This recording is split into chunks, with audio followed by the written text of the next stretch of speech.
Ooh, you didn't tell me you were a brainiac.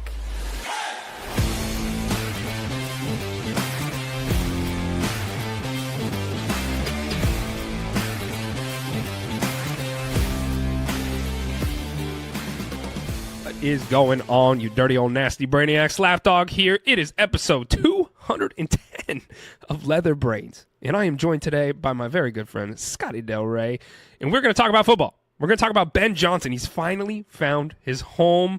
Is this Josh Allen's year for to win the Super Bowl? Snow games all around, and really, Scotty, I'm really going to miss football. You know, the thing that comes to mind is there's only 3 games left. So I don't want to get morbid. I don't want to get sad, but it was a realization that hit me this morning on my drive to work, and I was like, man, we only got 3 games left. We're not gonna stew on it. We're not gonna get mellow here because there's a lot to talk about that happened here in this divisional round, and it's gonna be fun. It's gonna be a really fun episode. There is a lot to unpack here, but before we do any of that, we have to give a shout out to Erica's Healthy Pet. They are keeping the lights on here at Leather Brains, and we are oh so thankful to have them as a sponsor. Ladies and gentlemen, we have said, and we will continue to say, go check out ericashealthypet.com. It's super easy to just type that into your URL and go find Cheesy Bites, Turkey Jerky, Beef Liver Chews. There's Puppy Balm, and there's so many other options for your loved animal. And if you go check out ericashealthypet.com and you use code LB20, you're going to get 20% off your entire order. It is that easy. Your loved furry feline and or dog will greatly appreciate it because there is a multitude of options for pets over there. And once again, use code LB20 and ericashealthypet.com. You're going to get 20% off of anything on that website. Go check it out. Your dogs love it, Scotty. My dogs love it. It is a great place. Once again, Erica's Healthy Pet. Use code LB20. You're going to get 20% off. All right. We'll start with your team, Scotty. We're going to start talking with the Chiefs versus the Texans in this divisional round recap. The Chiefs. Oh, you're vibing over there. You're very obviously happy with this 23-14 victory against the Texans. So I'll hand the baton over to you. Let's unpack this game here a little bit, my friend. Honestly, this game was not that interesting. Yeah. I mean, there was. When you compare it to the other games that we'll talk about next, obviously, this game was like kind of a little bit boring. I mean, both of these, CJ Stroud had a good game. I mean, the key players for the Texans had good games. Patrick Mahomes did, okay. Travis Kelce had a great game. Nobody else on the Chiefs offense had a good game. I mean, it was just Travis Kelce had 117 yards and like everybody else combined for like 100 yards. So I don't really know what to take away from this outside of the fact that the Chiefs have showed time and time again that they are a championship caliber team that finds ways to win, and they don't have to be flashy. They don't have to be too exciting. They just say, hey, I don't care what it looks like. We're going to come out here and we're going to get the job done over and over and over and over again, and hopefully that carries over into the AFC Championship. Are you concerned? Look, I feel like if you went back and you listened to us talk about the divisional round last year, you would hear me say almost this exact same thing. Are you concerned with the output of this team? Because as you said, they continue to find ways to get it done, right? Like they haven't been super flashy. That has not really been the mantra of the Chiefs these last few years, really, is like they just find ways to win. They don't have, we talked about identity quite a bit this entire season. What is the identity of the Chiefs? And if you were to hold a gun to my head right now, I don't know if I would say what their identity is aside from having Patrick Mahomes because the identity is the defense. That's been the identity for 3 years that, Patrick Mahomes does just enough on offense and the defense wins games. So that's, again, it's not flashy. A lot of fans prefer to watch offense and prefer to watch, games like the Lions and Commanders where there was 600 yards of offense in the first 2 quarters. Awesome. Like those games are fun. Like they were definitely fun. But the Chiefs just do it a different way. Their identity is Steve Spagnuolo and their defense just locking teams down over and over and over again. They slipped up a couple times this year, but overall, I mean, this defense has made the Chiefs what they are during this potential three-peat run. Sure, but there is 2 sides to the ball, right? And so, yes, your defense has been stout. Your defense has been great. Spags has really held this team together from a defensive perspective. But you look at the offense, you got Patrick Mahomes, right? And obviously, Patrick, anytime he's on the field, anything can happen. But I said it last year, and it didn't matter. But I'm going to ask it again this year. Do you have any concerns from an offensive standpoint about them getting the job done given the lackluster offense and the performance over really a large majority of this season. Like, do you have any concerns of that going into the championship game here? Yeah, absolutely. I mean, if you rewind back to last year before the AFC Championship game, you asked the same question, and I'll give you the same answer. It's fucking terrifying because if our defense doesn't show up, like we have to rely on 50-year-old Travis Kelce to put up 200 yards receiving. I don't know if that's going to happen. Patrick Mahomes has actually played in the second half of the season statistically has played very well. He set the bar so high when he came into the league with Tyreek Hill and just, breaking records left and right that when it doesn't look like that, people get a little nervous. But Patrick Mahomes actually has played very good football. I think there's an argument to be made if there was like a second half of the season MVP, Patrick Mahomes would be in the running for it because even though the numbers aren't flashy, he doesn't turn the ball over, he's scoring touchdowns, and he's getting the job done on offense. So I won't say that I'm scared, but certainly you don't have as much confidence as you did in like 2018 when this team was breaking records over and over again. And playing a team like the Bills, and we're going to talk about that game specifically, but that's obviously very terrifying. And I would have been scared whether it was the Ravens or the Bills. I think both of those teams have potential to beat the Chiefs, definitely. So, I'm just a ball of nerves, and I'm very scared, and that's all I think about all the time. And eventually it's going to be over, and I'm either going to be sad or happy, and we'll just cross that bridge when we come to it. But until then, I'm just anxiety personified. We'll talk about the Bills-Chiefs game here at the end of the episode, but I think one thing that's really, really interesting about the Chiefs is, and it's not really talked about nearly as much as it probably should have been. And I know we mentioned it here and there on this show, but how much the Chiefs really, from an offensive standpoint, lost a lot of bodies, right? Like Rashee Rice is out.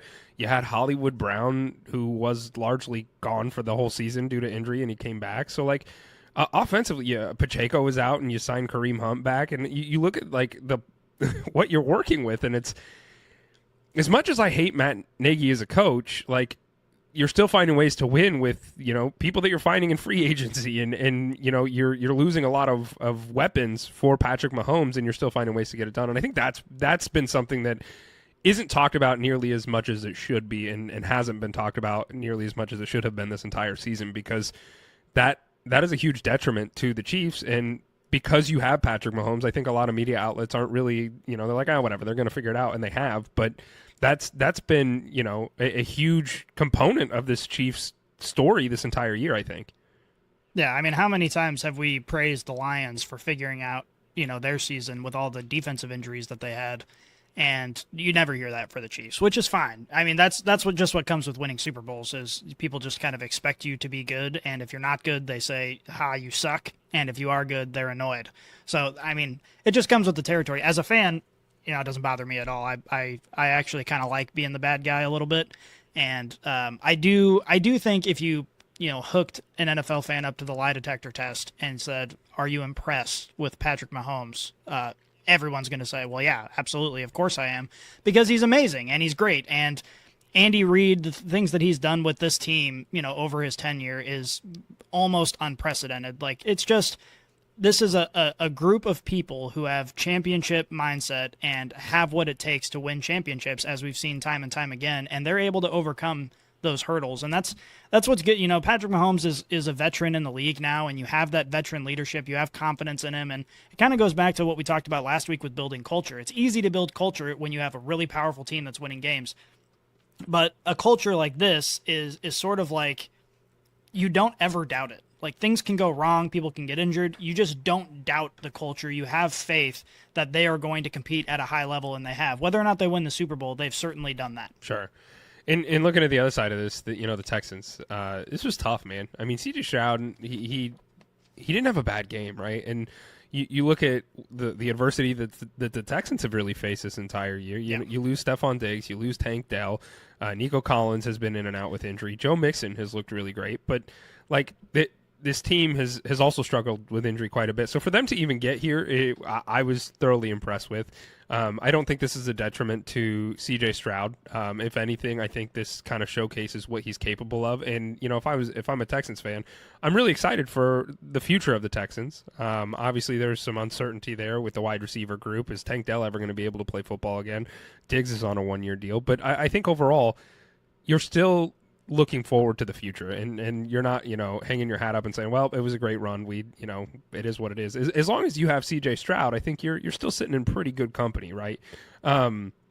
Looking at this game specifically, I think really the huge detriment was the special teams. The special teams gave up a lot of huge plays, and you look at when you're playing the Chiefs, I think you have to play a perfect game. You have to play a perfect game. And offensively, I think the Texans did really well. Defensively, I think they did really well. I think really where they got screwed over, or where they screwed themselves over, is the special teams. Frank Ross, he's the special teams coordinator for the Texans. I think he should be fired for this because you have to play a perfect game against the Chiefs, and there was some glaring holes on special teams that really the Texans shot themselves in the foot there. Yeah, it sucks for the Texans, but ultimately, like you said, if you're a fan of this team, you're optimistic. The arrow's still pointing way up. CJ Stroud took a big step back this year, but it's difficult to say whether or not that's a CJ Stroud problem or, sophomore slumps. Those are kind of known. People go through those. But it's almost like you can't really say that about him because his offensive line really failed to perform this year. He was under pressure all the time, and that is compounded when you're losing your weapons. When you have receivers who can't get open, it makes it that much more difficult to play quarterback. So despite all of those problems, they still made it to this game. They still were a playoff team. They still were a team that was fun to watch and difficult to contend with. And so I'm still very optimistic about this Texans team. I still love CJ Stroud. Even watching this game, you can just see that he's a competitor. You can just see that he's not somebody who's going to lay down. He's going to go out there and give it his all, and you hope to see that from every NFL player, but you see some that kind of rise above the rest, and CJ Stroud is in that class of player. Special teams was a huge problem. There's just no doubt about it that was kind of the difference maker in this game. And again, the Chiefs just know how to win games. They make plays when they need to make plays. And if you give them an inch, they're going to take a mile. That's how the Chiefs have been winning games for 3 years. They just, whether it's a call from the refs or whether it's a blunder on special teams, the Chiefs just say, oh, you're going to give me that? No problem. I'm going to capitalize on it. And that's what they did. So, yeah, it's impossible to ask a team to play a perfect game. And ultimately, like you said, that's kind of what you have to do against this Chiefs team. But, I don't know. I'm still left with a big sense of optimism about the Texans going forward, and I think they're going to be a playoff team for a long time. I would agree with that. You mentioned the refs. I saw some pictures going around on X. Yeah. Those have been going around for 3 years. Yeah, I know, but it really has resurfaced. I don't know if you saw the pictures of Mahomes making out with the refs on the sideline. And there was a couple different ones of him getting real close. One of them was Andy Reid. Giving some sloppy top to the refs. I saw that one as well. So, all's to say, you think that when you're sleeping with the refs and you're making out with them on the sidelines, it probably behooves you as a team, I would imagine. Is that fair to say?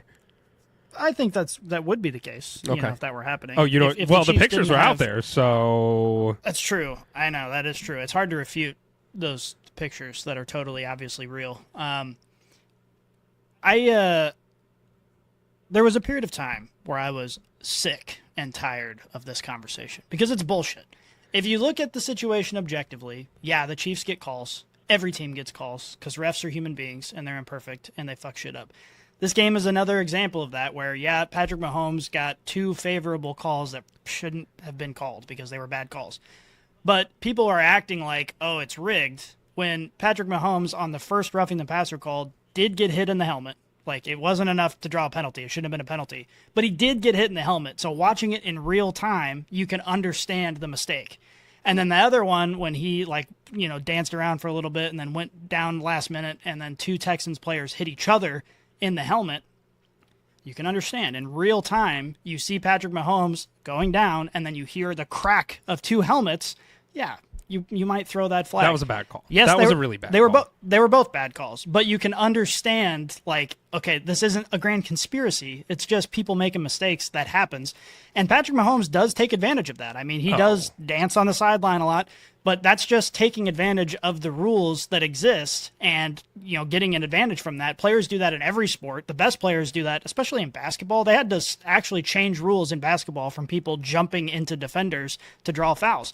It's something that's always happened. It's just when teams do it at the highest level and on the biggest stages, they get unique criticism. It just comes with the territory. So all this is to say, there was a time where this conversation really annoyed me because it felt like people were disrespecting what is the greatest team of, the last 10 years.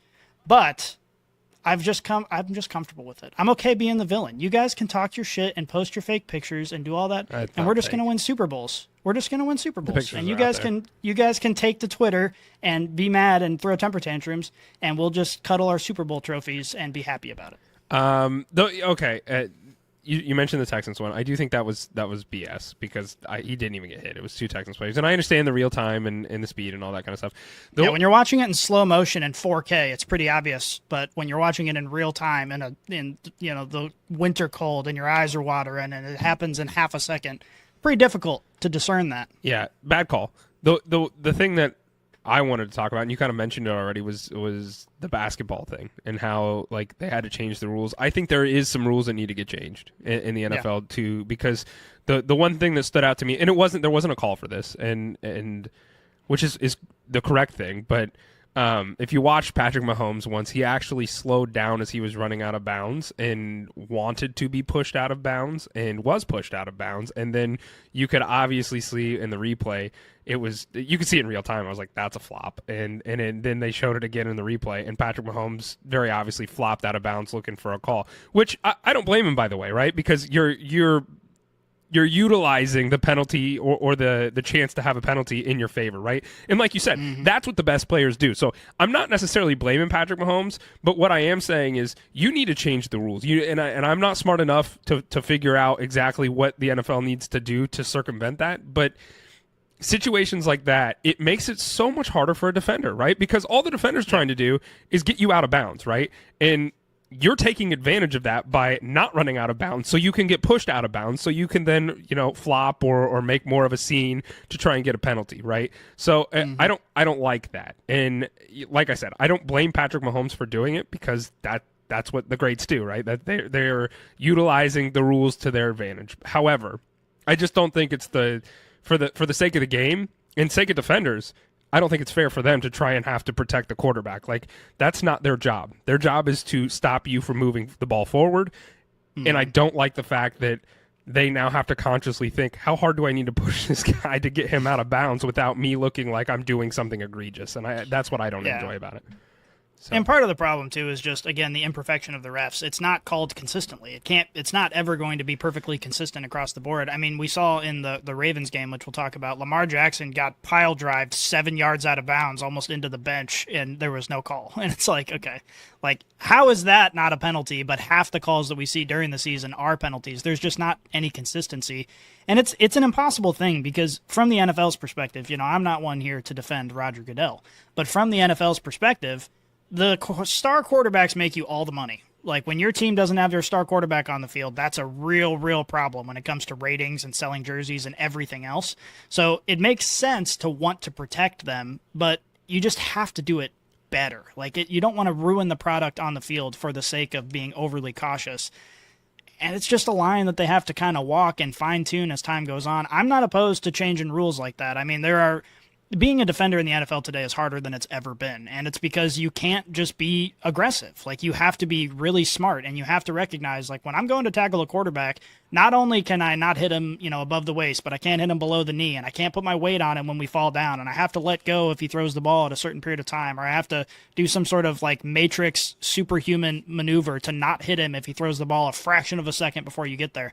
Like, being a defender in the NFL is just impossible. That's why they don't let white people play corner, because it's impossible. Like, you got to have somebody more athletic, because it's just not something that is able to be done. Well, the Jets, I think, have one white corner. But aside from that... Well, the Eagles do. They're Eagles, excuse me. Aside from that, congratulations. We'll talk about the Chiefs-Bills game here at the end of the show, but let's talk about the Commanders and the Lions, man. I mean, this game... Scotty, I'm sick, by the way. I don't know if I didn't mention that at the beginning of the show. I was wondering, your voice sounds particularly sexy today. Oh, thank you. That's just nasal. That's nasally. That's the sound of nasal, because I'm not feeling well. And... admittedly, I went to bed at halftime for this Commanders-Lions game, and the Commanders win this game 45-31. I was so sick that I fell asleep in bed watching this game, like I said, not feeling great. And I woke up I don't think I've ever been this sad before in my life. Well, you've had a pretty good life. I have had a very good life. And I woke up and I was like, you gotta be kidding me. it was a fun game. I mean, I watched until halftime, and then, like I said, I the NyQuil hit a little harder than I thought it would, and I ended up falling asleep. But, golly, man, I mean, 52 total points, over 600 yards in the first half. This game was electric. This game was really fun. I think there are a couple things that kind of stand out to me. And I did go back and watch the rest of this game, by the way. So I didn't finish it live, but I did go back and finish watching it, much to my detriment. Jared Goff, man. Jared Goff, like, I look at this and I think Jared Goff, I like Jared Goff. I think he's a good quarterback, but I think that he was a huge detriment to this team in this game specifically. I don't know if maybe Ben Johnson was kind of maybe preoccupied going through the head coaching process. I don't want to sit here and say that that's the case, but there were a couple things that I was just like, what are we doing here? Jahmyr Gibbs looked absolutely insane. Why are you not just running the ball more with Jahmyr Gibbs? Like, you were controlling the run game here, and you kind of got away from that. David Montgomery came back, right, which nobody thought was possible, and great. Yeah, that is a story in and of itself, but Jahmyr Gibbs was eating. Let him eat, man. Like, he should be a focal point for this team, and in large part was, but not nearly as much as I would have hoped, especially when he was doing as well as he was. Jared Goff didn't look great. There were some trick plays that were really cool. The double pitch play or shuffle pass. Yeah, that was awesome. That was awesome. I can't believe that hasn't been like implemented before. I mean, maybe it has. I've never seen that before in my life. When I saw it, I was like, that seems like a genius scheme. Like, yeah. Like that seems like very, very difficult to stop. Yeah, it was so cool. I was like, I've never seen that in football my entire life. Like, that was awesome. The one that wasn't so awesome was Jameson Williams and his interception. And I was watching that, and I'm like, throw it out of bounds? Like, do something else with the ball than just throw it up there and see if you can make a play? Like, this isn't the time to play hero ball right now. Like, you are still in this game, and you throwing that interception was a huge shift of momentum for the Lions and really kind of cemented the Commanders winning this game. Yeah, that play, I mean, it was just so... I've talked a lot of shit on the coaching staff for this team, and overall, obviously, they've had a lot of success. They've been very good. But this is exactly the kind of stuff that I've talked about. Like, okay, this is the playoffs. I understand you want to have fun, you want to be aggressive, but having your wide receiver throw a Hail Mary to a running back in a playoff game when you're losing, when you've already had 3 turnovers, is an insane decision. Yeah. Like that by its, even if it worked, it's like, okay, great, it worked, but what the fuck are you thinking? Like, how can you possibly... And everyone's blaming J-Mo, throw it out of bounds. Okay, he's not a quarterback. Like, I don't even know if he's capable of hucking a ball 50 yards out of bounds safely. Like, he probably was just like, I'm just going to throw it as far as I can, and whatever happens, happens, because that's just the play that was drawn up. It's a ridiculous decision, especially considering how explosive this offense is without the trick plays. You don't have to get fancy. You've got Amon-Ra St. Brown, you've got Jahmyr Gibbs, you've got J-Mo, who are capable of lighting up a defense without doing something reckless and ridiculous. So, I mean, it was just kind of, there were a lot of coaching decisions. The Jahmyr Gibbs thing, where they just kind of like stopped using him, which is crazy to me. Like, unless there's something we don't know about, it's just a weird decision. And then, yeah, trick plays. And then maybe the biggest thing is the defense. I know they had a lot of injuries. 18 They've players been very on IR. impressive. They've been very impressive despite the injuries. But, I mean, you are playing a rookie quarterback at home, man. Like, you have to... Normally, when you're playing a rookie quarterback, there's at least some sort of scheming options that you can do to make him uncomfortable. And I'm going to tell you right now, Jayden Daniels did not look uncomfortable one single second of this game. Like, he was playing out of his mind, which is great. But as a defensive coordinator, you kind of have to look at this film and say, okay, where did I go wrong? I know I'm playing with second and third stringers, and that's tough to do. But these are still NFL caliber athletes. I mean, you shouldn't allow someone like Jayden Daniels, a rookie quarterback, to put up 45 points on your ass. Like, that is just unacceptable. So I just think Jared Goff had a very bad game. The coaching really let the Lions down in this game, and it's just unfortunate with the season that they've had. Everyone's saying they feel bad for Lions fans. I don't really feel bad for Lions fans anymore. You've had a lot of success over 2 years. You have a lot of reason to be happy, but there's maybe a further conversation that should happen now with this massive turnover that's probably coming their way. Yeah, I mean that's going to be the conversation at hand, right? What's the future of the Lions, right? Ben Johnson has now officially announced he is the head coach of the Bears, which is that's interesting. That's best fun. case scenario for the Bears. Best case scenario for the Bears. Best case scenario for Ben Johnson. I mean, we have talked ad nauseum about where's the best landing spot for any of these head coaches, and time again, the Bears have been at number one because of the makeup of this roster.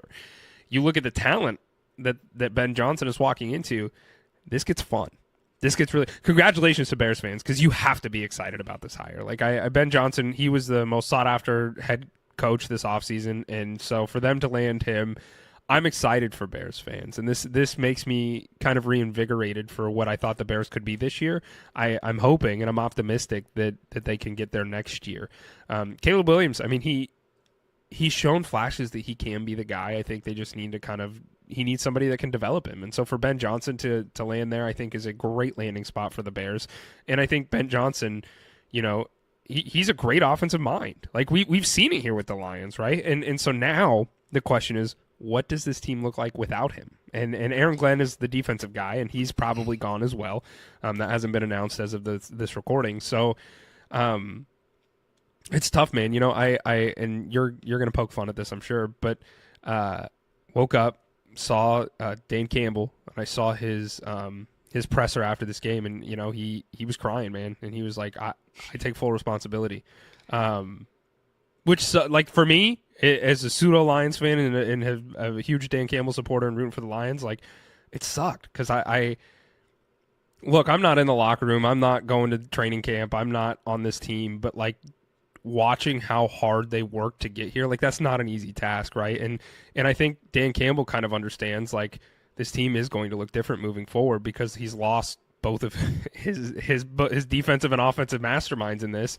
That's tough for a head coach to overcome. And so, you look at this team and he's like, it's my fault. It's my fault. And for him to take that ownership and that responsibility, I think was good. But, and I don't want to say it was all Dan Campbell's fault because I think he is the reason they've gotten to this point. But this team's going to look different, right? And so Dan Campbell understands that. I think this team understands that. And so how are they going to lock in and reload and continue to be as great as they have been these last 2 years? I think that's going to be really, really tough for them to do, given how far they went this year and what their schedule is probably going to look like next year with losing both those guys. Yeah, I mean, first of all, if you are in a position of authority and you are a man, you should not be crying on camera unless your whole family died in a plane crash. So I know a lot of people see that and they're like, oh, this guy, he's just so invested. And I just see that as very cringy. I've always thought that about Dan Campbell. He's just very emotional. It does not resonate with me. I know there are a lot of people who do, so it's like, to each their own. But that, I look at that and just like laugh. Like, okay, you can be sad and you can take the responsibility as you should as the head coach, but you can skip the crying at the podium portion of the interview. But yeah, certainly, I mean, Dan Campbell obviously has had a lot of success. This is a big change, and we're just going to have to wait and see. I mean, this roster is great. So if you get people there who are competent, I still think that this is a team that's going to be competitive for a long time, which is great news for Lions fans because for basically all of their lives, the Lions have been terrible. So they have a team that they can be happy with and confident in. Depending on the coordinators. The good news is for any prospective coordinators, we talked about how the Bears' best head coaching spot. If you're an offensive coordinator, the Lions, holy shit. Yeah. Like that is the best landing spot that you could hope for. So, I don't think there's any reason to, maybe everything crashes and burns, but I think that's a pretty low likelihood. I think this is going to be a team that still finds a lot of success and might still be, vying for Super Bowls over the next few years. I hope so. I mean, you mentioned yourself, on paper, the Lions team is the best team in the NFL, and they looked like it throughout the majority of this season. So for them to lose the Commanders, that was, Vegas didn't even have the Commanders winning this game. I think it was like an 8.5 point spread or something. So, like, you look at that, and you're like, wow, like the Commanders certainly overcame expectations. They played well, but they got 5 extra possessions, and when you're in the NFL, and once you again, give your opponent Jared Goff, pretty much no matter who they are. Jared Goff. I mean, Jared Goff was responsible for 3 of them, and then J-Mo, obviously, and then a fumble. But when you get 5 extra possessions, especially when you're a playoff caliber team, you're probably going to win that game. I mean, that's really what it comes down to. The Lions offense looked great besides the obviously the big miscues. They were able to move the ball. They were able to put up points. The defense struggled, but again, we're looking at this defensive unit and we're like, okay, this is a defense that had to be on the field 5 extra times. Yeah. And, you can't expect to stop them every time. So it was just a bad showing, unfortunately, on the biggest stage. But again, this Lions team is going to be good. I'm interested. I don't know what Jared Goff's contract is, but he's getting to the age where you have to start having that conversation, and that's where things get real interesting. Because obviously, you get these new coordinators in, and then, if you're looking at the next couple of years, like it might be time to figure something out, and maybe start thinking about handing the baton off, and hopefully do like a Jordan Love type situation, get a guy that you can groom for a little bit. Because I think Jared Goff would be a good quarterback to learn under. I mean, he seems very cerebral, very good guy. Seems like the kind of guy who would be happy to sort of teach the next generation. He's not unrealistic about the prospects of his career going forward. So I don't know. We'll see. Yeah, and I wish him the best. Yeah, so do I. And I mean, we have to talk about the Commanders, man. Jayden Daniels is amazing. That kid is, for a rookie to come in and do what he has done this. I mean, he's rookie of the year, right? Like, there's no question about that. He has won offensive rookie of the year, as he should. And God, he looks amazing. I mean, you mentioned it kind of already. He walked into the Lions' den. He threw for 300 yards, 2 touchdowns, rushed for another 51. Like, the kid looked insane. He's having a hell of a year. Dan Quinn, I was really skeptical about that hire for the Commanders. Shame on me, right? He has come in, made this Commanders team. I think they were like 4-13 last year or something. Like, they were terrible. And they brought in some pieces, obviously Jayden Daniels being the biggest one, and Cliff Kingsbury. I mean, kudos to him, man. Like, that, what he's done with this offense is nothing short of amazing, right? I'm really impressed with this team as a whole. Nobody had the Commanders going to the championship game, and it's gonna happen. And we'll talk about that, what that looks like here in just a little bit. But what were your big takeaways from the Commander side here? Oh, Jayden Daniels. You hear it. It's been common to talk about now because it's so obvious. But he is just ice cold. He's just locked in. He doesn't ever seem like flustered, no matter what's happening on the field. He feels like he's got like the perfect mix of locked in and I'm just out here having fun playing a game for a living. Like he's just the perfect mixture of that.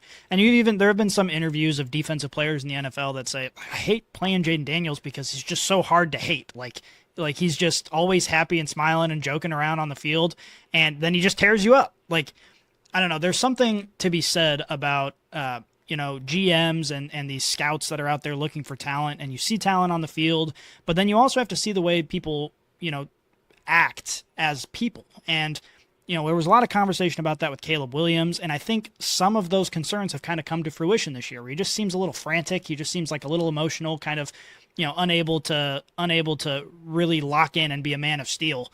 And Jayden Daniels is the exact opposite. Like, you put him on the field and he's just comfortable. He's just in his kind of environment. And yeah, his athleticism is incredible. He seems to have a very accurate arm, especially on the run, which is a hard talent to come by. But the thing that impresses me most is just his demeanor and the way he carries himself. And, there were a couple times they showed him on the sideline and he's just sitting on the bench and he's just smiling and he's just joking around with his guys. And they're like in the biggest game of his life. And he just goes out there and gets it done. I mean, it's extremely, extremely impressive. I was a little skeptical of Jayden Daniels coming out of the draft because he seemed almost like a gimmicky type of quarterback. Like, when you have these quarterbacks who are so athletic and they run first, like Lamar Jackson obviously kind of broke the glass ceiling in a lot of ways. Obviously, you have people like Michael Vick. But the odds of someone being a rushing quarterback like that is also capable of running a competent passing offense and doing it at a high level and making accurate throws and making smart reads and quickly is just so rare. And so I was skeptical that he'd be able to do it, and he's proved me wrong. I mean, I'm all bought in on Jayden Daniels. And you mentioned how he just seems so confident. I think a lot of people probably don't know this, but Jayden Daniels, he uses VR every single morning. I don't know if you're aware of this, but one of his stipulations, and he did this at LSU as well, is he had found, and I forget the group that runs this VR simulation, but when he was talking to NFL teams, he had told them, like, I want you to be on board with me utilizing virtual reality to be able to be a better quarterback and, like, understand that that's part of my game. And you see that. You saw it at LSU when he was using it. And so that's kind of rare for a rookie to come in and be like, hey, this is how I do this, so you need to be on board with it. And the Commanders were like, yeah, no, that's great. And so what he does is he uses VR every single morning, and he simulates live reps that include reading defense and moving in the pocket and throwing into tight windows. And he uses this VR headset in the highest possible setting, so everything moves at 1.75 speed. So you talk about like when you're under that kind of duress and virtual reality, and I'm not putting this headset on, I don't know exactly what this looks like, but being able to do that at a very fast pace, you're training your brain and you're training like your mind and that intuition as a quarterback to be able to understand, okay, and you have to do it much faster in virtual reality than it is in live football. So when it comes to live football, everything slows down for you. And I think that holds a lot of ground because, like you mentioned, like he looks unfazed in almost anything that he does because the game's actually slower for him when he's playing the game than it is when he's doing these simulations and stuff like that. So that's got to be a huge help for him to be able to understand the game and process it at a much faster speed than a lot of these other quarterbacks because he's practicing it at a much higher speed. So I thought that was really, really interesting. It's something that I don't think a lot of people know about Jayden Daniels and what he's doing for the game. And I think that has paid dividends, and that's why he's in the championship now is utilizing technology and VR to be able to further his game. So I just thought that was really cool. I don't know if you had heard about this whatsoever, but I think that's something that has tremendously helped Jayden Daniels get to where he is today. Yeah, whatever works. I mean, I think if you approached me in a conference room and said, we need all our quarterbacks to do VR, I would say, I don't know about all that. Like, I guess it depends on the program and how well it portrays defensive movement. Sure. But if it works for him, it seems to be working for him. Who cares? Like, let him do whatever he wants. If he wants to drink a bottle of vodka before every game, if it works, let him do it. Who cares? Well, there might have been a player that drank a bottle of vodka before they went out and played, and that being A.J. Brown. He did have his emotional support book on the sidelines again in this win against the Rams, 28-22. Brown didn't do a lot in this game either, so that kind of alludes to the fact that maybe he did drink a bottle of vodka. He went 2 for 14. This game, golly, man, this sucked to watch. It was fun to watch, right? Because it was a snow game. I love snow games. We had a couple snow games, and the snow didn't start until kind of the end of the first half is when the snow really started coming down. So, yeah, I mean, I got takeaways from this game, but I'll let you start, Scotty. What were some of your biggest takeaways in this one? There's only one. There's one takeaway, and that's Saquon Barkley is the GOAT. He is. We've said it before. Not only is he the difference maker on this Eagles team, but he is the best player on the field in every game that he plays. Like, he is just playing at a different level. And yes, obviously the Eagles' offensive line is very impressive. And they open up a lot of the opportunities for Saquon, opportunities that he has never had in his career. He's always been great, but now this is like a whole new level, and I think that's due in part to this awesome offensive line. But man, like, when you watch a game and Jalen Hurts, he's kind of had an up and down year. He hasn't been overly impressive. There have been a lot of people talking, career too, but in particular this year, I mean, it's just been, how many games has he had where he's throwing for 130 yards and just looks uncomfortable. And Saquon Barkley just is he's like the safety blanket for the whole team. They're like, okay, when Jalen Hurts is struggling, we're just going to hand the ball to Saquon 25 to 30 times, and he's going to put up 200 yards, and we're going to win. And like, there are very few players in NFL history that have that sort of impact on a team, and most of them are quarterbacks. And it's like, when you have a guy like that, it's no wonder you are having this sort of success. It does make me a little bit nervous because when you only have one guy, okay, now the whole game plan is that guy. And what does this team look like when he is taken out of the game plan? So it does make me a little bit nervous. I think there are some legitimate questions here.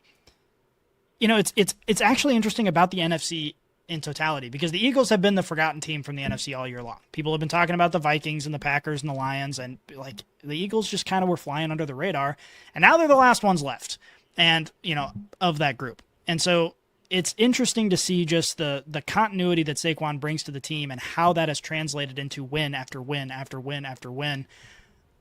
I think this game against the Commanders, we'll talk about in more detail, is going to be interesting. Because I agree, and that was that was my concern too, Scotty, and that was something I was going to ask you about. So I'm glad you brought it up. Is like, where's the passing game for the Eagles, right? And like, we know they have dogs.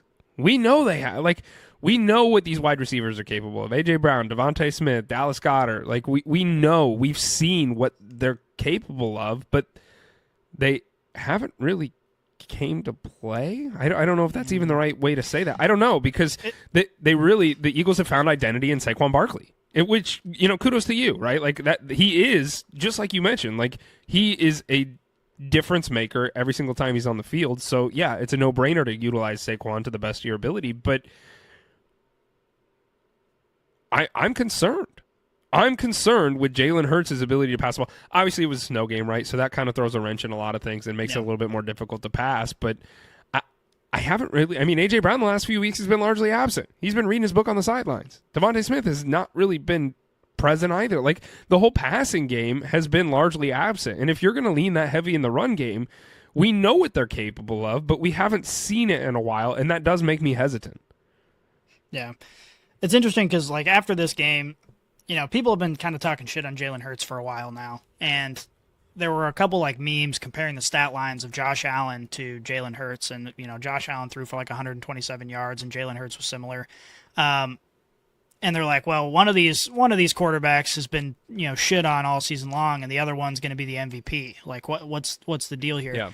And the deal is twofold. Number one is Josh Allen is throwing to Khalil Shakir and a second-year tight end and a rookie wide receiver, and Jalen Hurts has all-stars on his team. So, like, you would expect Jalen Hurts to have a better passing options. But the second thing is the eye test. Josh Allen is a quarterback who controls his offense, and he looks like he isn't, whether they're running the ball, whether they're tush pushing him in or whatever it is, like, he looks like he's got the confidence, he looks like he's in total control, and he looks like he's just doing what he has to do to win games. Whereas Jalen Hurts looks like he has to rely on Saquon Barkley. And obviously they do have to rely on Saquon Barkley, because who wouldn't? He's awesome.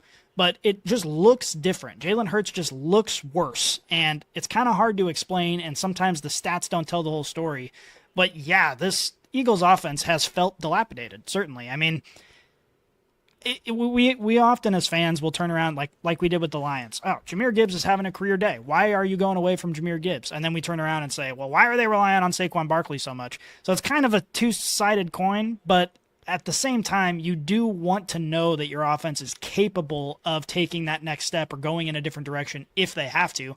And it's really only a matter of time before they have to. I mean, the people are going to figure out Saquon Barkley, not completely. He's always going to be great.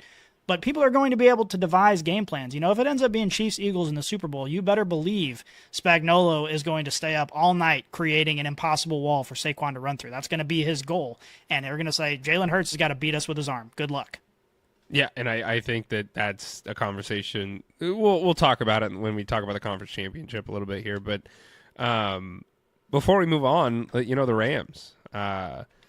I thought the Rams could win this game. And I still think, weather dependent, I think the Rams could have won this game. The snow, I think, really affected them in an unfavorable way, because the Rams are traditionally have been very pass heavy.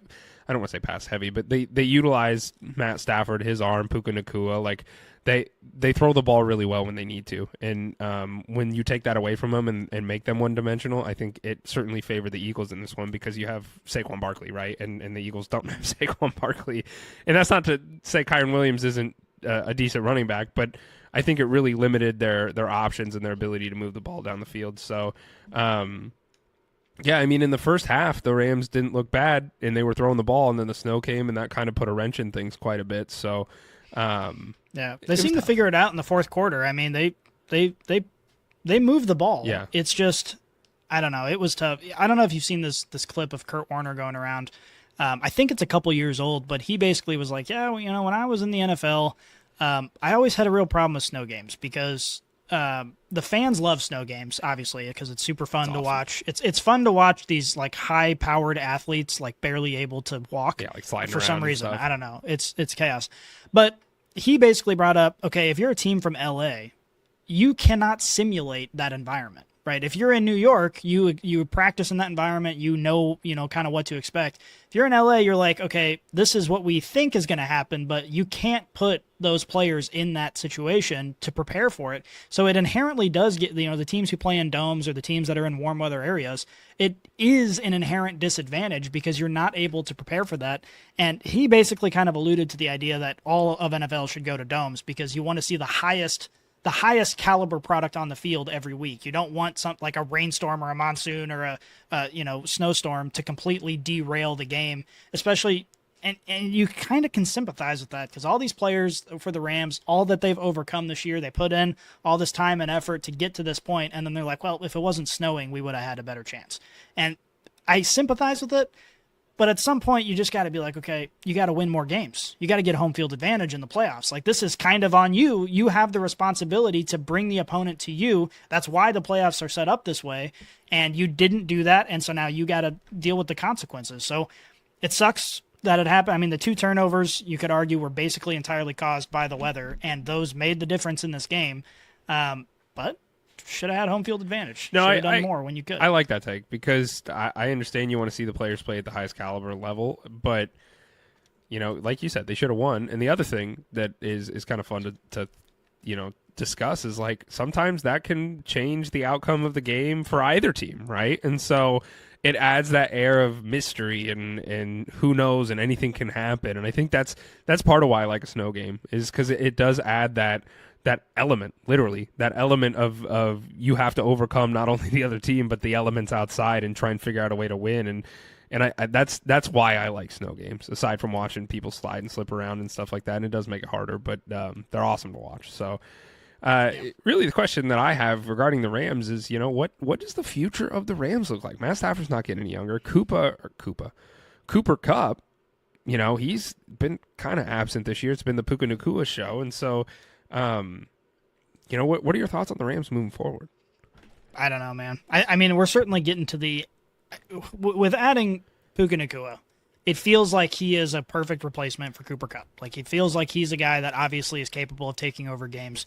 So the Rams have just done a spectacular job for, all of their recent history because, making big trades, winning a Super Bowl, losing everybody and not having any drafts, and then still just like finding players that can make plays to get themselves in playoff contention. I mean, they're an organization that we should all as fans be very impressed with overall, because they have, they made their big move, they won the championship, they won it all, and then they didn't disappear. I mean, they've just been constantly kind of there and making these behind the scenes acquisitions and making late picks in the draft that turn out to be amazing. Like, they've just done that. So part of me says, okay, the window's coming to a close. Like, they're going to have to make such big changes. Who knows Sean McVay's future? Who knows Matt Stafford's future? And the other part of me is like, I don't have any reason to doubt that they're not going to find ways to continue to be competitive. Like, if you're a fan of the Rams right now, you're just like, well, I'm just going to kick back, let this front office do what they do, and we'll see you in the playoffs next year. Like, you kind of have to have that mindset because we have no reason to think otherwise. Yeah, I think the looming conversation. I'm not necessarily concerned with Sean McVay. I mean, I know he's kind of mentioned he'd like to retire or has thought about retirement.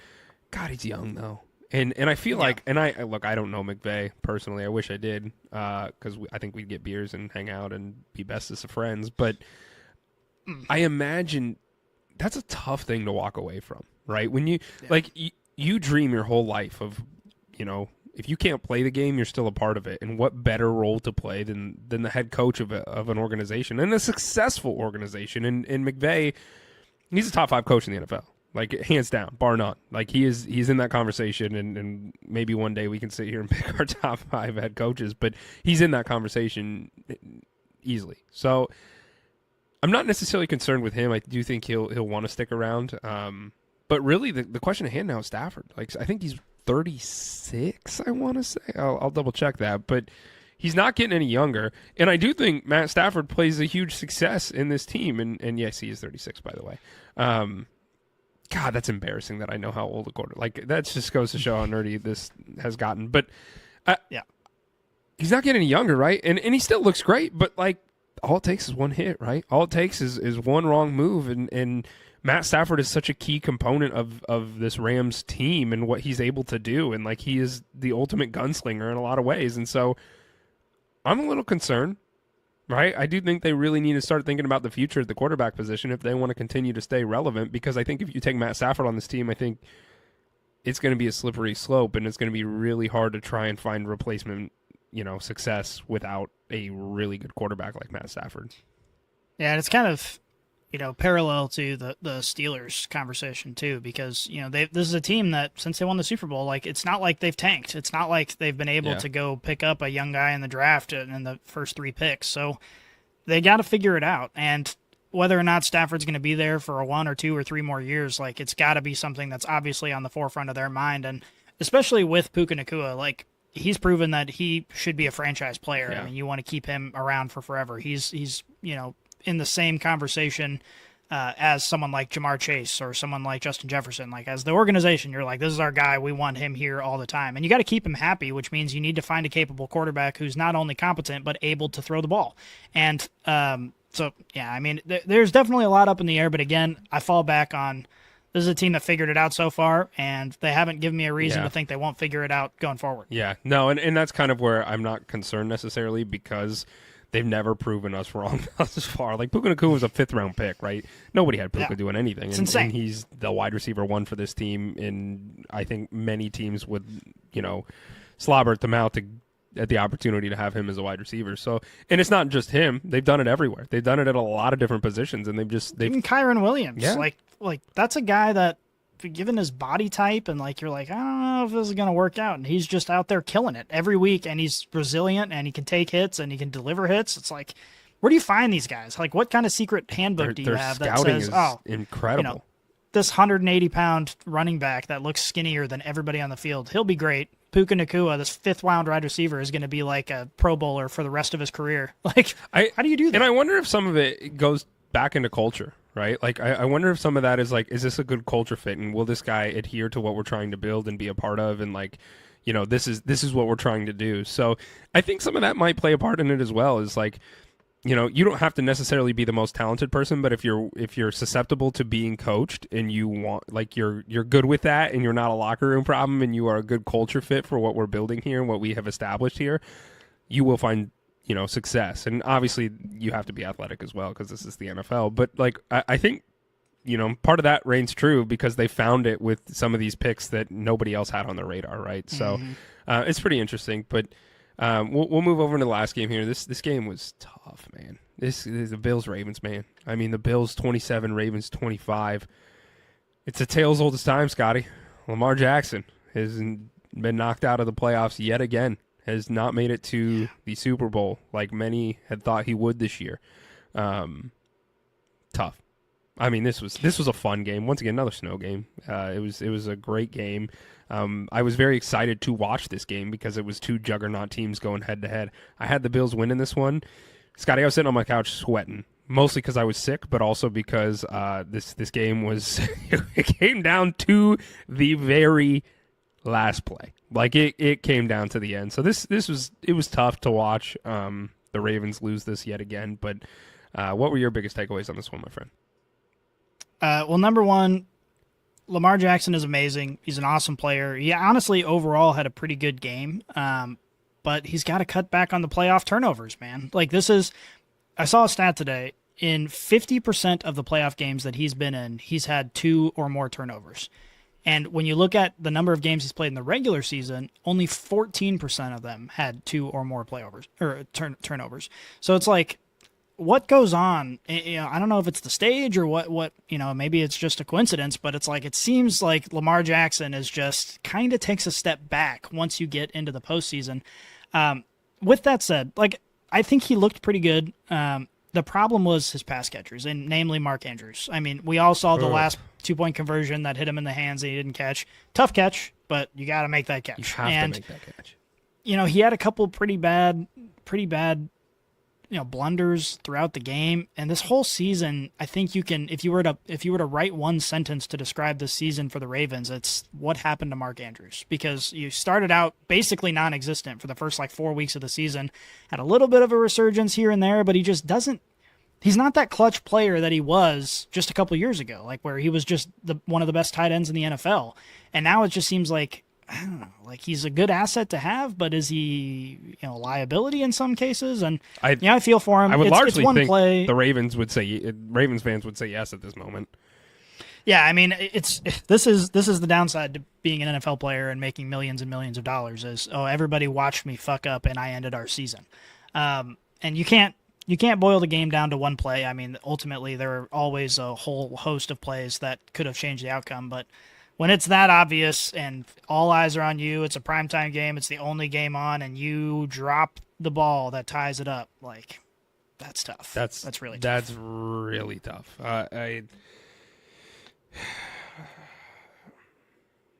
Yeah, I don't know, man. I would be very tough to be Mark Andrews and walk around in Baltimore right now. It would be very tough to be Mark Andrews and walk around in Baltimore because I think fans want to chop his head off at the stake. And like that it sucks, right?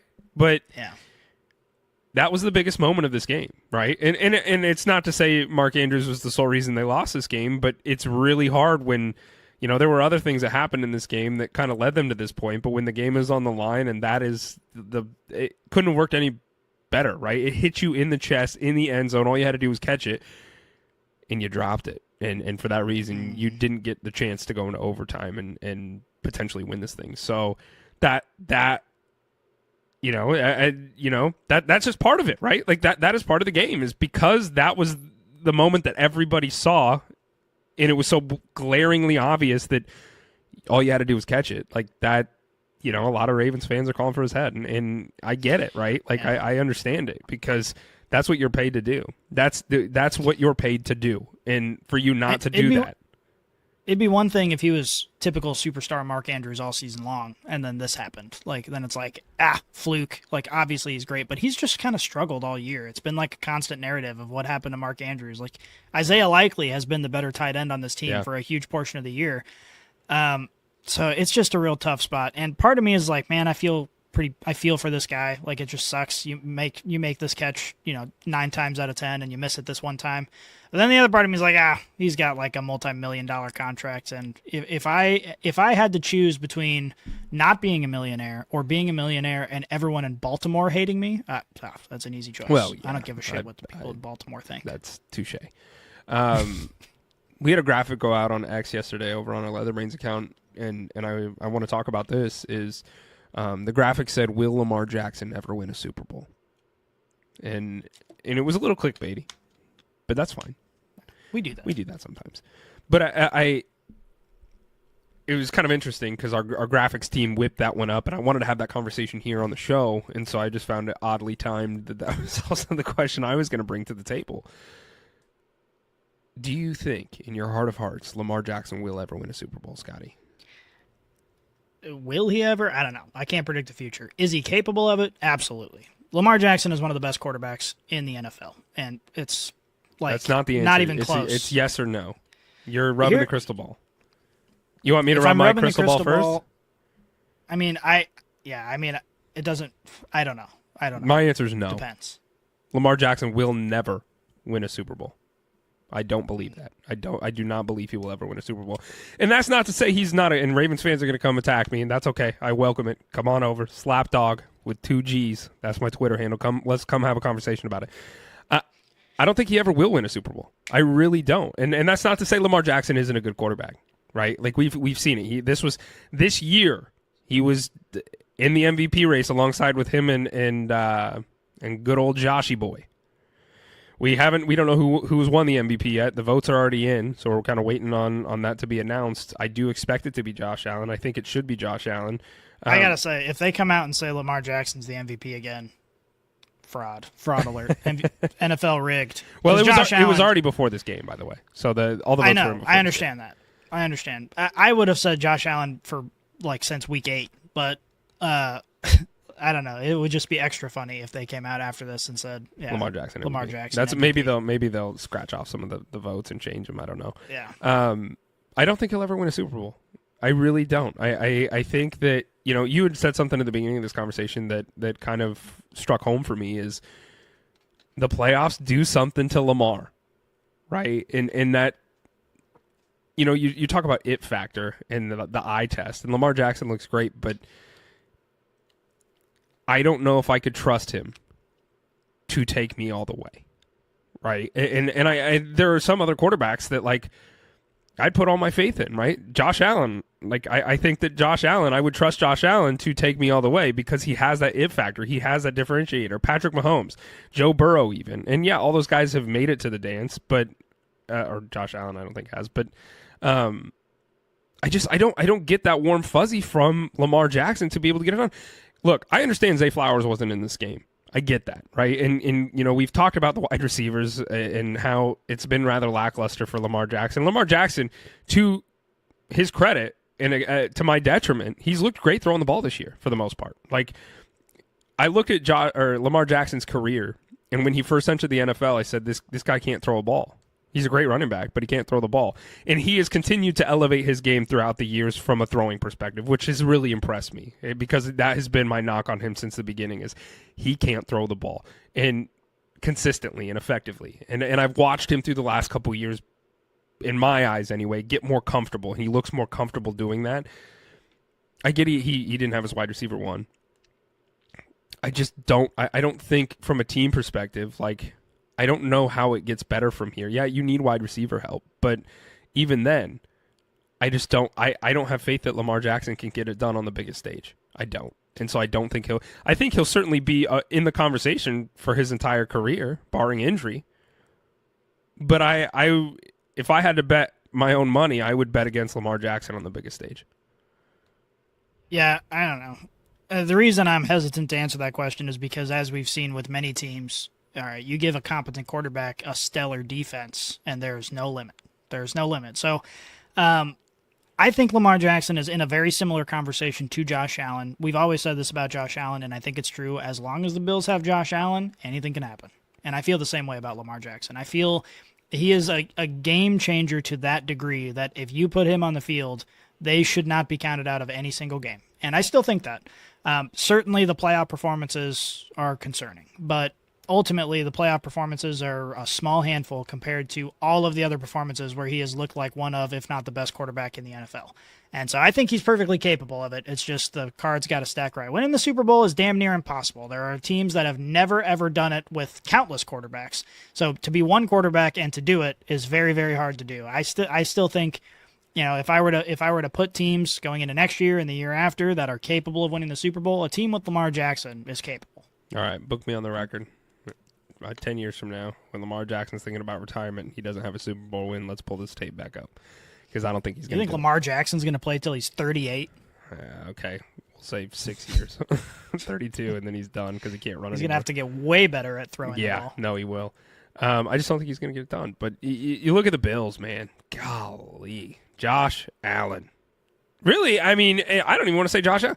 James Cook, welcome to the conversation, man. It's not even James Cook. I mean, obviously, Josh Allen, James Cook are the biggest pieces, but this whole offense all year long has been systematic. Like they just walk in, and it's similar to the Chiefs, although more impressive to the eye, admittedly. Like they just show up and they're like, okay, this is the game plan. This is what we're going to do. It doesn't matter if Josh Allen throws for 150 yards and has 0 touchdowns, or if Josh Allen throws for 350 yards and has 4 touchdowns. We're just going to win the game. And whatever we got to do to win the game. And James Cook has played a huge part in that. A lot of these receivers who kind of no-name situation, obviously, you know, they've got some stars, but it's not like they're going out there with Jamar Chase and Justin Jefferson, right? And they just do it. And every one of them believe in the process. And they all just feel like they step on the field and you just feel nothing but confidence from every one of them. And Josh Allen is the reason why Josh Allen should be the MVP is not only his play on the field, but the way that he leads and carries this team. Because whether or not he's putting up stats, he is clearly the leader of this culture, and this culture is one that is nothing but confident, and we're going to beat you down, and no matter what it looks like, we're going to walk away with the win. And that's just how it's been for the Bills all year long. Like I'm so impressed with this team and Josh Allen. Like they're incredible. No, I agree with that. And you know, I think it's easy to buy into somebody like that. You know, the quarterback position in the NFL is the most important position in the sport, right? Like, bar none. Because if you don't have a good quarterback, your team's probably not going to be great. And from a leadership role, like, you need a good leader as your quarterback. And I think both sides of the ball, offense, defense, special teams, all of it, they've seen Josh Allen at crunch time, and they've seen his unwavering confidence to be able to get it done. And I think that's easy for a team to buy into and say, like, if this guy believes we can do it, then why the hell should I not believe that as well? You know? So I agree, man. I think Josh Allen he exudes that confidence, and he really displays the culture of this team when he plays, and I think the whole team feeds off that. So he should be MVP. If Josh Allen doesn't win MVP, I'm going to be pissed off because I think that he should win the MVP. But anything else on this Bills-Ravens team that we want to cover, or this game, rather? I'm very scared. Okay, well then let's talk about it. Let's talk about the conference championship preview. We got the Bills at the Chiefs. You're scared, Scotty. Understandably so. Yeah. Understandably so. Josh Allen. It's Josh Allen, right? We were hyping him up there just not but 30 seconds ago. So you're a Chiefs fan. What do you think? What do you think? And it's hard for you. Look. It's going to be hard for you to not root for the Chiefs, right? Like that. Well, I'm definitely going to root for the of Chiefs. Course you are. But that would be insane. Could you also be realistic for a second and be able to take the fandom hat off here and tell me who wins this game? Well, I'm going to say the Chiefs. Okay. And I know you say take the fandom hat off, take your bias aside. I'm just asking you to try and be as realistic as possible. And if that means the Chiefs are still going to win, then that's okay. I've had to be realistic for 3 years with this Chiefs team because you go back to the playoffs last year, and when we were taking, we were betting on which team would win every game with the Chiefs, it was the same thing. I'm terrified. I'm terrified of Joe Burrow. I'm terrified of Josh Allen. I'm terrified of, because our team just isn't dominant, and it feels like we should be dominant because we're winning all these games, but it's just every single game for the last 2 years, outside of 4, has been a one-score game that comes down to the wire, and there's just no part of me that feels like we're not going to win this game comfortably. That's just not even possible. So it's going to be stressful the entire time. The reason I take the Chiefs is because no matter what I say about it and how scared I am about it, they just win games. And certainly, once you get to this point in the season, it's been this way for a while now, you're not surprised either way. You're not really surprised, no matter which team wins. And I will say also, this is kind of a loser talk. I don't want to engage in loser talk, but if we were to lose to one team, I'd be happiest with the Bills, because I do think that the Bills have just put together that season where they deserve to be here 100%. And if they go to the Super Bowl, I'm going to be rooting for the Bills, even if they beat us. But with that said, the Chiefs just find a way to get it done. We've seen games where Patrick Mahomes, plays against Josh Allen, and it's kind of a defensive showdown, and it's just kind of whatever. And then we've seen games where they score 6 touchdowns in the last 4 minutes of the fourth quarter, and then go into overtime, and it's back and forth. We've seen both sides of it, and Patrick Mahomes just has always got the better of Josh Allen for one reason or another. And I think that's going to continue. I hope that continues, but I'm very, very scared about this game. I'm not going to sleep from now until Saturday. I actually, personal story, my wife and I were in a fight. We don't fight a lot. We were in a fight because that's okay. It's not that big of a deal. But her family decided to schedule a family event at 4:30 on Sunday. And obviously this game is at Central Time. This game starts at 5 or 5:30 Central Time. And I'm like, listen, man, I love your family. It's our family. I love our family. I love spending time with them. But this is the AFC this is a big deal. This is a big deal. This is the biggest deal. Besides the Super Bowl, this is the biggest deal. And she's like, well, it's just on TV. It's just a game. What are you talking about? You don't get it. And people who don't, live and breathe football, especially, there's a lot of this in the Midwest because, if you live in Nebraska like we do or like I do, you don't have any NFL teams here. So there are a lot of people who are kind of apathetic toward the NFL, who cares, whatever. This is a game that before Patrick Mahomes, I have never seen the Chiefs play in my entire life. My entire life. And the last time they were in it before Patrick Mahomes. Exactly. The last time they were in it before Patrick Mahomes was 1993, the year before I was born. Didn't get to see it then, obviously. So, when I look at this game, this is a Super Bowl. This game is as important as the Super Bowl. I think this is the Super Bowl. Everybody should treat it like a national holiday. And so, she was annoyed with me because I wasn't I don't need to watch the game. We'll just go hang out with your family. No, that's not an option. Are you kidding me? I will cancel every plan, no matter with who it happens to be with. This is my whole focus, and to the point where, like I said, I'm not going to sleep. This is all I'm going to think about for a week. It's all I'm going to think about. I'm going to live and breathe this game. I'm going to watch Josh Allen highlights, and I'm going to cry, and I'm going to watch Patrick Mahomes highlights thrown to Tyreek Hill, and I'm going to be so happy. And it's going to be an emotional roller coaster for me for the next 7 days. It sounds like it. I really do think this is the Super Bowl. Like this game is my Super Bowl. Because I firmly do believe these are the two best teams in the NFL. I genuinely do believe that. So, for me, this is the Super Bowl. I really do believe that these are the two best teams in the NFL. The only sad part about it is they're both in the same conference, right? So, if either of these teams were on the other side of the coin, I think this would be a Super Bowl game right here. I really do believe that. So, for your wife and her family to schedule something on this very important, momentous day, yeah, I'm sorry. You tell your wife straight from Slapdog's mouth. Scotty's got stuff to do. Okay, Scotty has got a game to watch. This is a big game. This is the Super Bowl. With that being said, I said this before.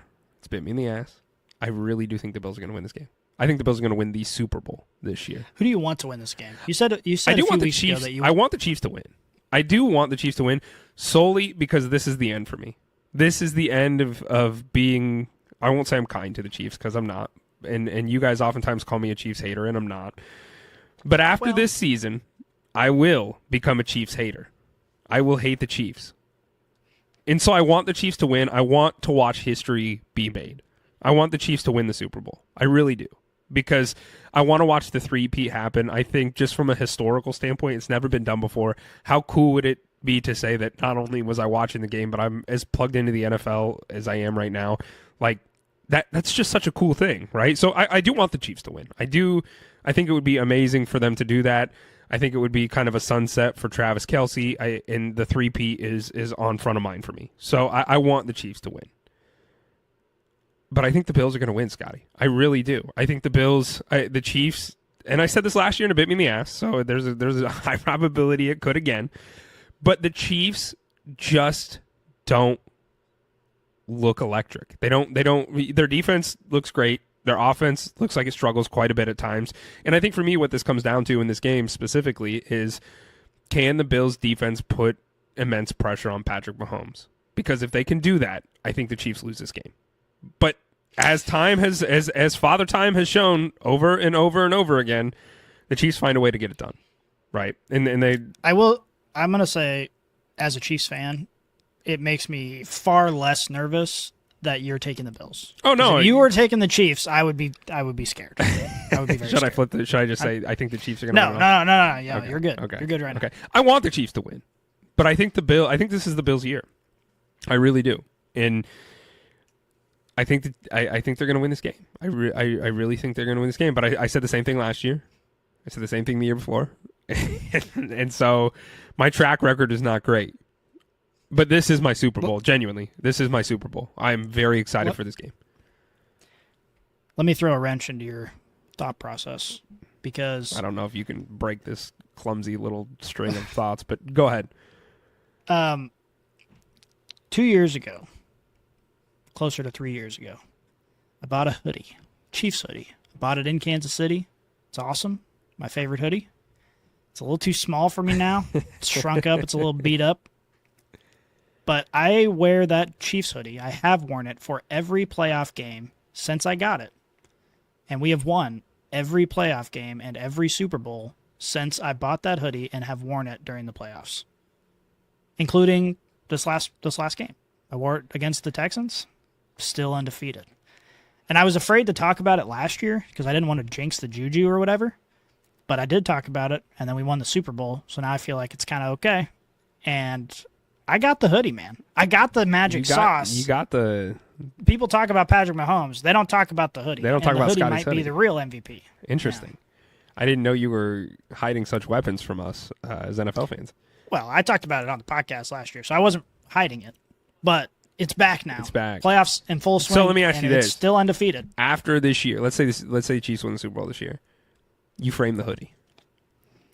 No, I gotta wear it. No, you frame the hoodie and then you bring it out of the frame for playoffs, and then the rest of the time you frame it. I think that's probably what needs to happen if the Chiefs win the Super Bowl. here's what I'm thinking, though, because the hoodie has seen better days. No, that's what makes it even more special.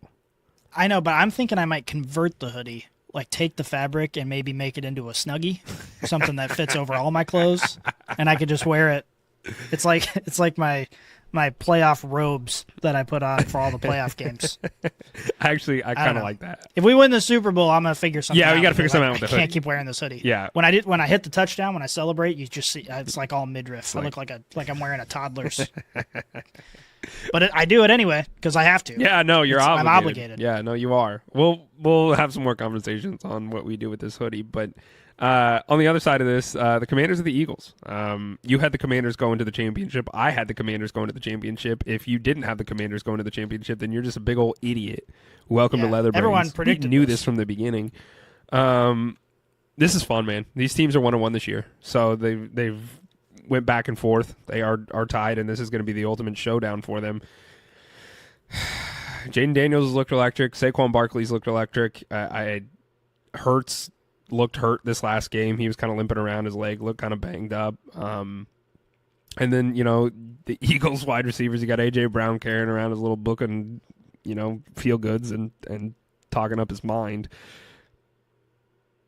I don't know, man. I don't know. This game, I'm so confused. I think... Before we get into this game, I think that if the Ravens beat the Bills, I think the Chiefs win.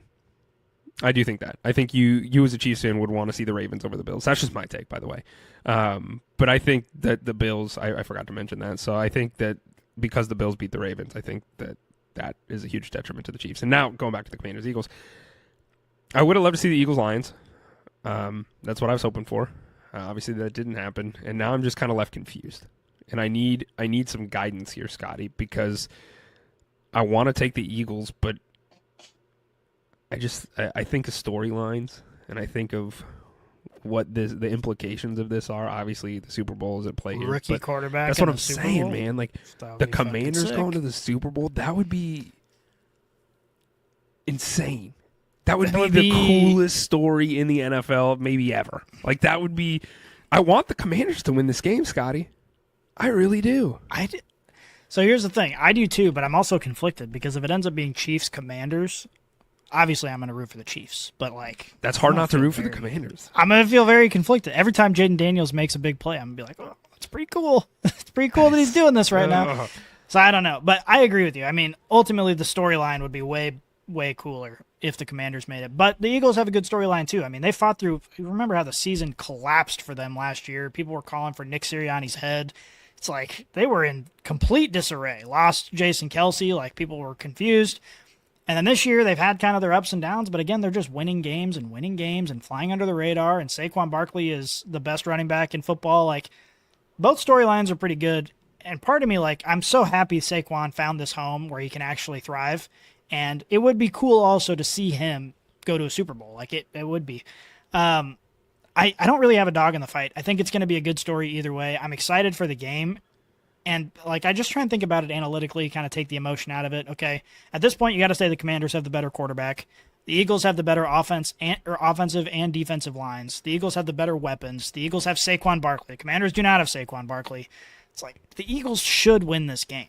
But said the same thing about the Lions. I think as long as the Eagles don't give the Commanders offense 5 extra possessions, they have a very good chance to win this game. So you're taking the Eagles? I think if I had to put money on it, I would put money on the Eagles, but I think I would rather the Commanders win. Yeah, I think you're probably right. I really want to take the Commanders just because I'm rooting for them like no other. If the Commanders win, Jayden Daniels, Hall of Famer instantly, in my opinion. You think so? You have to. He's a rookie that took a team that has sucked for so long to the Super Bowl. That is a story that just doesn't ever happen and probably will never happen again. That is something that just cements you in NFL history instantly, instantaneously. Yeah. And I don't really know how that works technically. If he just decides to retire after he wins the Super Bowl as a rookie, I don't know if he's a Hall of Famer. Honestly, that might increase his chances because that's just awesome. It's I did what I came here to do. I'm out. I'm done. But I don't know. That would be the story of my lifetime in the NFL. Fuck it. Give me the Commanders. Give me the Commanders. Super Bowl. Commanders will win this game. They have no reason not to. I'm taking the Commanders, baby. It's probably a poor choice. My wallet's going to pay for it. Give me the Commanders and the Bills in the Super Bowl. Bills win it all. That's crazy. Bills win it all. It's crazy. Bills win it all. Bills are going to win the Super Bowl this year. That's gross to think about. I love Josh Allen, and I would hope nothing but the best for him, but that's gross to think about right now. Well, talk to me after the AFC Championship, and if the Bills win, you got to give me like a day or two, and then I'll be on board. Okay. But I would have a lot of pain. Like if it was a Commanders-Bills Super Bowl, I would have a lot of mental stress because I like both teams. I like both these guys, and I really am. It would be hard for me to root one way or the other, but I think the Bills are going to win it all. So if it's a Bills-Commanders Super Bowl, yeah, those aren't the two best teams in the NFL. No, I mean the Bills are up there. Yeah, they're up there. Yeah, but it's like, what happened? Like what? We'd all have to look at each other and be like, what happened here? Well, Mark Andrews didn't catch a ball. Jameson Williams threw a pick. Jared Goff went sideways a couple times. Jared Goff had 2 games this year where he threw 3 or more interceptions. One of them. He had one 5 interception game, and then no, he had 2 5 interception games. He did it against the Texans, and they still won. I think that's the only one, though. Yeah. I think that's the only one he threw 5. No, he did. He did one more time, and he lost. It was I can't remember the game, but he's thrown 2 5 interception games this year. He lost the other one. It's crazy. This season has been very fun. It's been I know it's kind of sad. It's coming to an end, but this has been one of the more fun seasons in recent memory, where it's just like storyline after storyline, cool stuff going on. Like the last 3 years, there have been like 9 NFL players who got shot and then just kept playing football. Yeah, like that's crazy by itself. Brian How's that Robinson, happen? Ricky Pearsall. Hello, gentlemen. That's crazy. This season's been a blast. I don't want to get all sad because we still got a couple more games, and that's what I'm looking forward to. But it's like, man, like this season was a blast. Like, started off kind of slow across the board, and the storylines and everything that has happened here has been so much fun. So, and it makes me excited for next year too. Like, I'm very excited to see.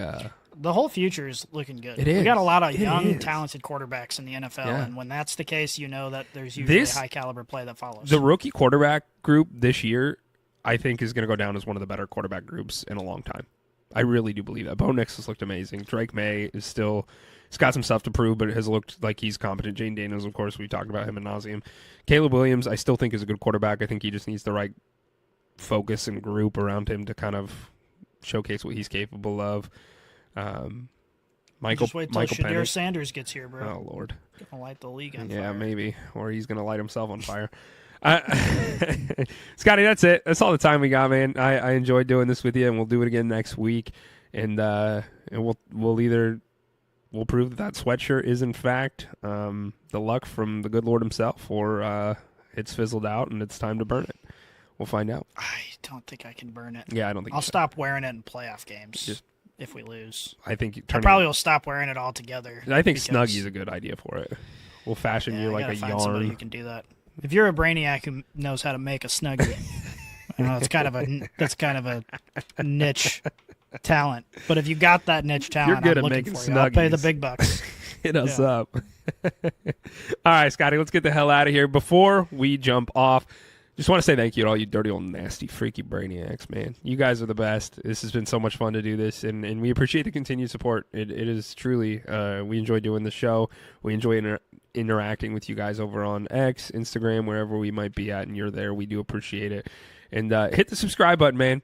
It means the world to such a small podcast such as ourselves who do this week in and week out for the enjoyment of it. So hit the subscribe button and tune into Fantasy Brains over there on Thursdays. They do a great job. Their other show that we got running.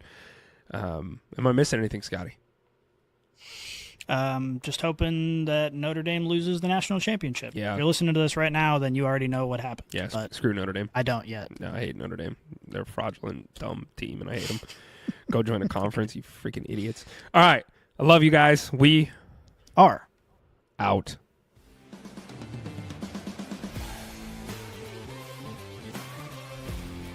If you enjoyed this episode, make sure you tune into our new releases every week on your favorite podcast app. Follow us on Twitter, Instagram, and Facebook, and check out leatherbrains.com for all of your fantasy football needs. And remember, Brainiacs, a championship should be more than a fantasy.